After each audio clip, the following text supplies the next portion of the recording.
Didi Global, the Beijing-based ride-hailing company, is targeting a valuation of between $62 to $67 billion in its IPO, according to its latest public filing. Didi is looking to raise $3.9 billion in its initial public offering by selling 288 million ADSs, that's American Depository Shares, assuming they price at the midpoint of its targeted range of $13 to $14 per ADS. The filing said Didi, which recently changed its corporate name, has said it would use the money it raises to invest in technology, grow its business outside of China, and introduce new products.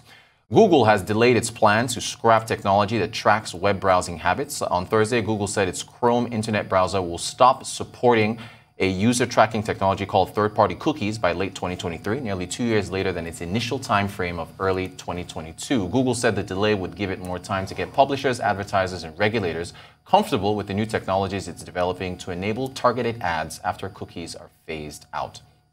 Microsoft on Thursday has revealed Windows 11. This is Microsoft's first major operating system revamp since 2015, with new changes that take direct aim at Apple's lucrative App Store business model.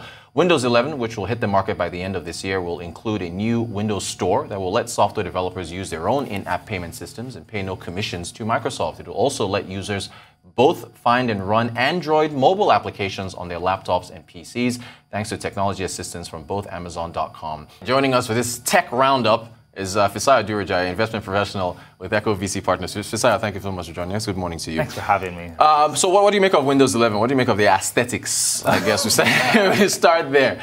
I mean, it's a long time coming. I think Windows 10 is probably one of the longest living Windows update that has ever been. It's been around since 2015, right? I remember, Microsoft had issues with some of its earlier versions of Windows Vista. Yeah, Vista didn't work out very well, right?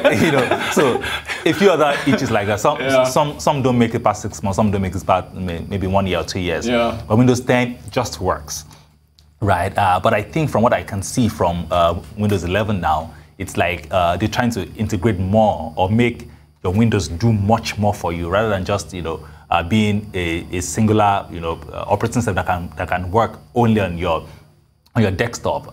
Now it's like focused on ensuring that your mobile experience is replicated on your personal computers as well. And then of course the developer angle to it, where yes, I wanted to get your thoughts on that. The whole 100% of revenue being kept. Yeah. Yes. So what? I mean, there's been issues around Play Stores.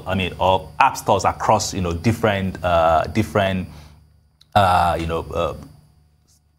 mobile service providers, right? So like the Play Store by Google, like the iOS Store by Apple, right? And then of course the economics of those stores have been major issues, major points for contention over the last couple of years. And of course, Apple being the biggest culprit here, charges about 30% of all revenues made on the platform. And I remember there's some hearing, there's so many hearings that happen in the US and of course in the EU around the actions of these, things. Are they seen as monopolistic or antitrust issues around such?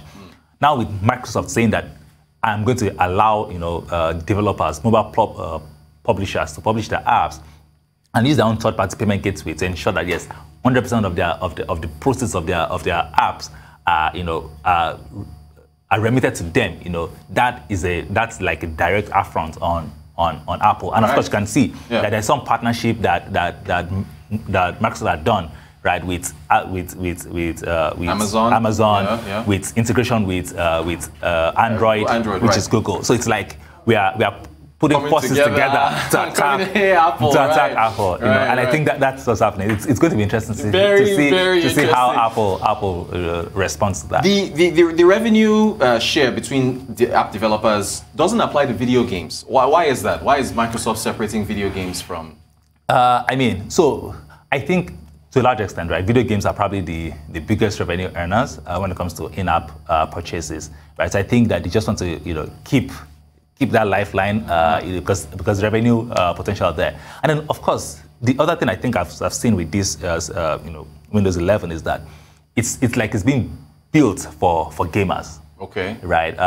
People currently do not like to use Microsoft experience on gaming. They probably use the Apple computers because it's better for some of the heavy graphics that they process. But now, right, with Apple optimizing their Windows to support, heavy-duty graphics, with their Xbox, with, PlayStation, all of the typical, games that people like to play, then, of course, keeping the revenue line on gaming, right, on games published open is just a, the wise thing to do in this scenario. Even though, yes, of course, for other apps, you can operate on their store for free, but for games, you just charge you something small, maybe not as high as 30% that Apple does, but it's just what it is for that space. Let's move to Google. What do you make of them delaying the cookie phase outs until 2023? I mean, the argument is that they're developing a new tracking methodology.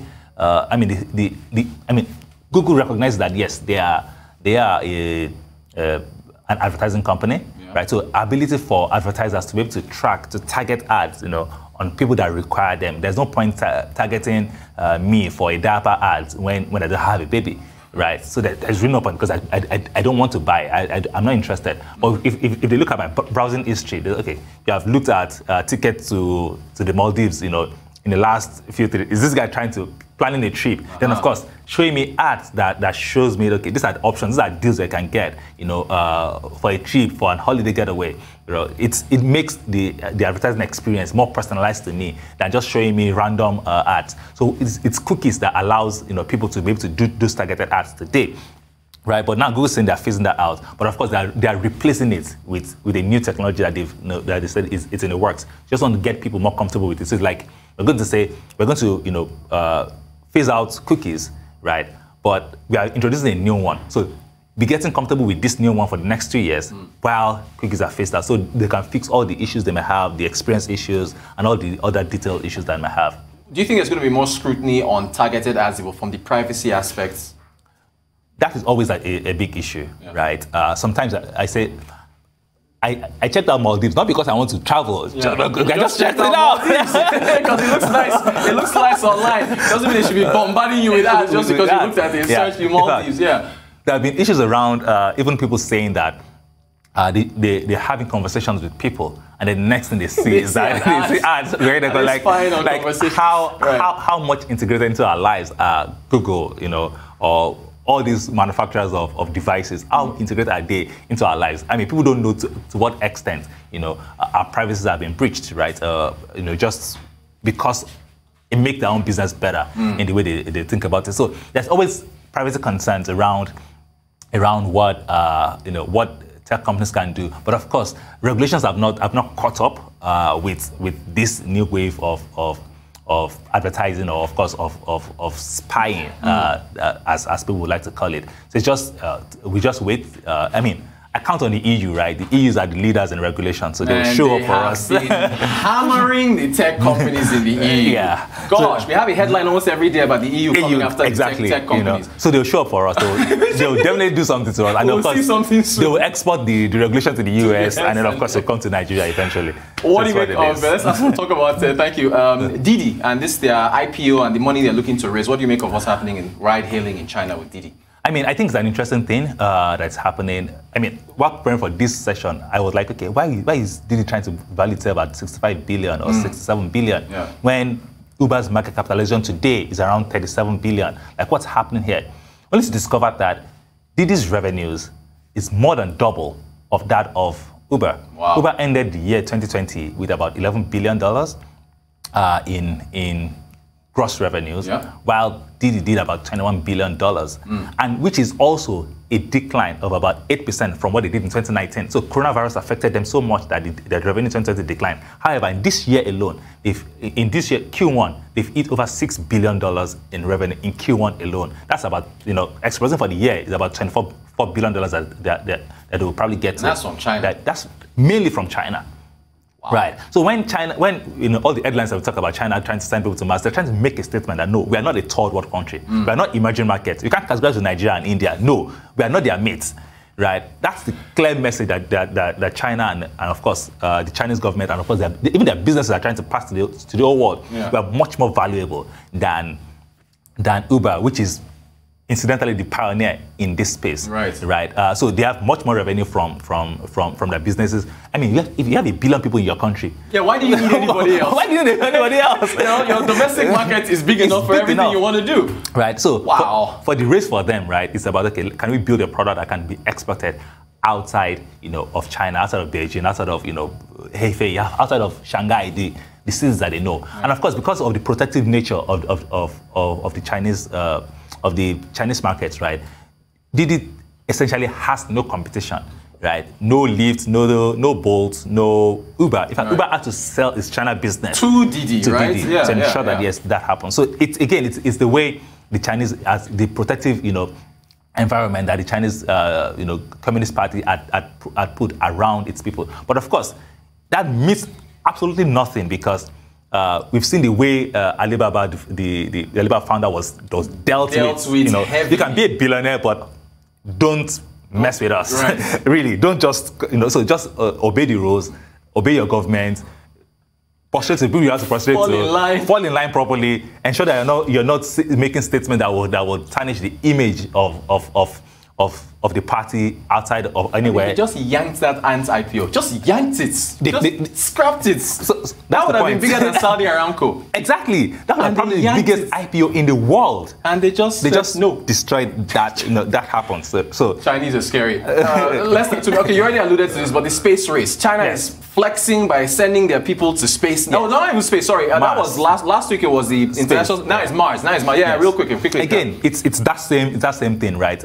You can't have the US be the big product in China, right? I think that's where it's about. That's why I miss Donald Trump, guys. Don't you miss Donald Trump? You've come again. Right? Oh my God. I mean, but with a weak Joe Biden, anything can happen. But that's not where we're here, right? The point is that China is trying to say that for us, we are as much as relevant as any country in the world. If you can build your airplanes, we can build our airplanes in China. If you can send people to the International Space Station, we can do the same thing. I mean, if you're restricted from your own International Space Station, we will build our own, because it's not your father that owns the space. That's essentially what China is doing. So if you're going to Mars, we can send people to Mars as well. So we're going to explore the thing you're looking for in Mars, we can go and look for ourselves. I mean, while China is doing all of this work, our own satellite in Nigeria is rolling by the grace of God, trust me.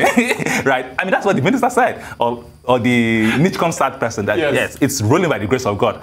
Yeah, good luck to you, Nigeria. Right? Investment professional with EchoVC Partners, Fisayo Durojaye. Fisayo, always a pleasure talking tech and China, especially with you. Thank you so much. Thanks.